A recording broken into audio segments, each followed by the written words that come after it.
ఖడ్గం సినిమాతో వెండితెరకి పరిచయమైన షఫీ తెలుగు ప్రేక్షకులను బాగా ఆకట్టుకున్నాడు.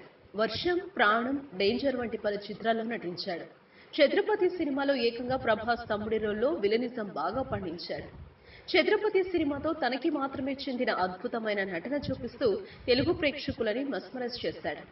షఫీ తన నటనతో 2 నంది అవార్డ్స్ కూడా గెలుచుకున్నాడు. అయితే ప్రస్తుతం వస్తున్న సినిమాలో ఎక్కడా షఫీ కనపడటం లేదు. దీంతో తెలుగు ప్రేక్షకులు షఫీ నటనకి గుడ్ బై చెప్పి ఉండవచ్చు అని అనుకుంటున్నారు. ఏదేమైనా తెలుగు ప్రేక్షకులని విలన్ గా అలరించిన షఫీ ప్రస్తుతం సైడ్ క్యారెక్టర్స్ లో కూడా కనిపించకపోవడం కొంత ఆశ్చర్యాన్ని కలిగిస్తోంది. ఈ వీడియోపై మీ విలువైన కామెంట్స్ ని మాతో షేర్ చేసుకోండి. అండ్ ఇంకో విషయం, సబ్స్క్రైబ్ చేయడం మర్చిపోకండి.